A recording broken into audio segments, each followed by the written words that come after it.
이번 영상에서는 다양한 종류의 MDD에 대해 알아보겠습니다. 특히 실현손익과 미실현손익이 MDD에 미치는 영향, 인트라데이 TMDD와 EOD TMDD의 차이점, TMDD 종류에 따라 달라질 수 있는 트레이딩 스타일에 대해 알아보겠습니다. 이해를 돕기 위해 모든 개념은 예시들과 함께 설명드리겠습니다. 먼저 실현손익과 미실현손익이 MDD에 미치는 영향에 대해 알아보겠습니다. 저희가 기본적으로 알고 있는 MDD는 계좌 최고점 기준 연속적으로 하락한 최대 폭을 측정하는 통계 수치입니다. 여기에서 중요한 부분은 MDD를 실현손익 기준과 미실현손익 기준으로 측정할 때 차이가 발생한다는 점입니다. 예를 들어 MDD를 실현손익 기준으로 측정한다면 계좌가 5만 불에서 시작해 4만 불까지 하락했다가 4만 9천 불로 회복한 이후 청산될 경우 최종 MDD는 1000불이 됩니다. 하지만 MDD를 미실현손익 기준으로 측정한다면 같은 상황에서도 계좌가 한때 4만 불까지 내려갔기 때문에 MDD는 만불이 됩니다. 그리고 이 경우 MDD를 3,000불로 잡았다면 실현손익 기준으로는 MDD를 친 게 아니겠지만 미실현손익 기준으로는 MDD를 쳤다고 볼 수 있습니다. 결국 손절하지 않고 버티는 형식의 매매는 올바른 리스크 관리가 아니기 때문에 MDD는 실현손익 기준이 아니라 미실현손익 기준으로 설정하는 것이 보다 정확한 리스크 관리 방법이 되겠습니다. 그래서 앞으로의 설명도 미실현손익 기준 MDD를 가정하고 진행하겠습니다. 그러면 이제 본격적으로 TMDD 개념에 대해 알아보겠습니다. TMDD는 트레일링 MDD, 즉 추적하는 MDD로 계좌의 최고 수익 지점이 증가할 때 MDD 기준도 따라 올라가는 방식입니다. 그리고 해당 TMDD는 적용 방식에 따라 인트라데이 장중 TMDD와 EOD 장마감 TMDD로 나뉩니다. 먼저 인트라데이 장중 TMDD는 미실현 손익을 기준으로 MDD가 장중 실시간으로 따라 올라가는 계산 방식입니다. 예를 들어 5만 불 계좌의 MDD가 3,000불로 설정되면 계좌 잔액이 47,000불이 되는 순간 MDD를 치게 되겠죠. 이때 계좌가 5만 불에서 5만 3,000불로 상승하면 MDD 기준도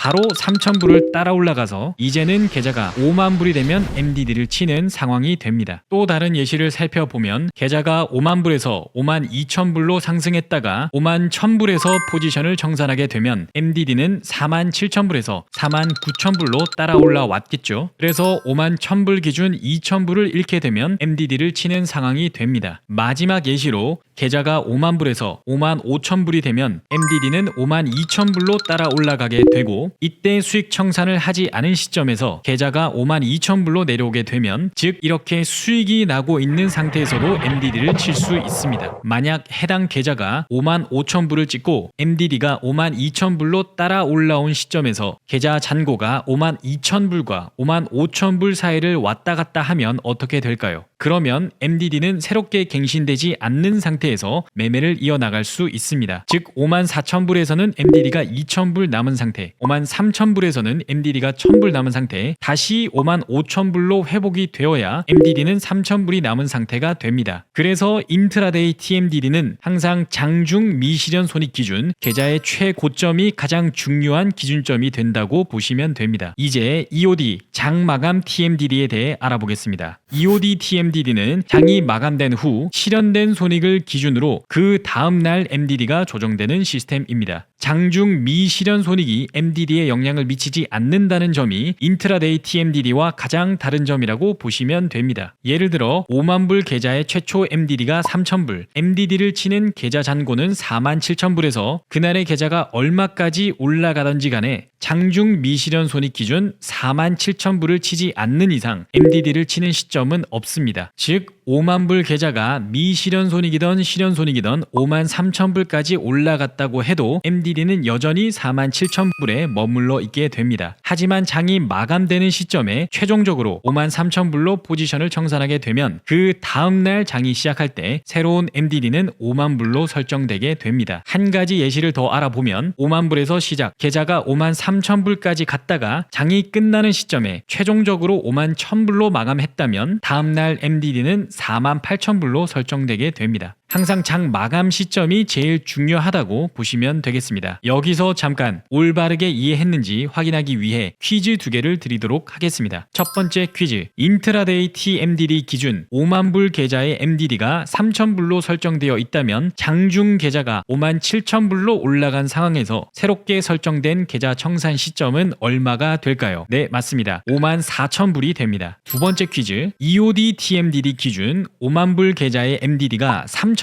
설정되어 있고 다음 날이 되지 않고 장중 계좌가 57,000불까지 올라간 상황이라면 계좌 청산 시점은 얼마가 될까요? 네, 맞습니다. EOD는 다음 날이 되지 않는 한 변함없이 47,000불로 남아있게 됩니다. 이제 마지막으로 TMDD 종류에 따라 달라질 수 있는 매매 스타일에 대해 알아보겠습니다. 먼저 인트라데이 TMDD 같은 경우는 MDD가 미실현 손익 기준 계좌의 최고가를 지속적으로 따라 올라가기 때문에 비중을 많이 싣거나 스윙 트레이딩 형식의 매매를 하게 되면 계좌가 최고가를 찍고 다시 내려오는 도중에 MDD를 쳐버리거나 수익이 많이 나는 상황에서 약수익으로 마감하게 되면 MDD가 얼마 남지 않을 수도 있습니다. 그래서 이 경우에는 다소 짧게 끊어내는 단타 형식의 매매나 손절을 빨리 본청이나 약익절로 올리는 형식의 매매가 적합할 수 있습니다. 반면 EOD TMDD 같은 경우는 장중 손익을 기준으로 MDD가 새롭게 설정되지 않기 때문에 어느 정도 파동을 견디는 스윙 트레이딩을 할 수 있습니다. 인트라데이 TMDD가 까다롭게 느껴질 수도 있지만 동시에 좀 더 타이트한 리스크 관리를 강제적으로 연습시켜주고 EOD TMDD 같은 경우에는 크게 익절 내려고 하다가 본청이나 손절을 당하면 포모가 생길 수도 있기 때문에 항상 장단점이 존재한다고 보시면 되겠습니다. 오늘은 이처럼 실현 손익과 미실현 손익 기준이 MDD에 어떤 영향을 미치는지, 인트라데이 TMDD와 EOD TMDD는 어떻게 다른지, 마지막으로 각각의 개념들이 매매 스타일에 어떤 영향을 줄 수 있는지에 대해 알아보았습니다. 정답은 없지만 각자의 스타일에 맞는 MDD 시스템에 따라 리스크 관리를 이어나가시면 될 것 같습니다. 이번 영상은 여기까지입니다. 더 많은 튜토리얼을 시청하고 싶으시면 저희 웹사이트나 유튜브 채널 참고 부탁드립니다. 감사합니다.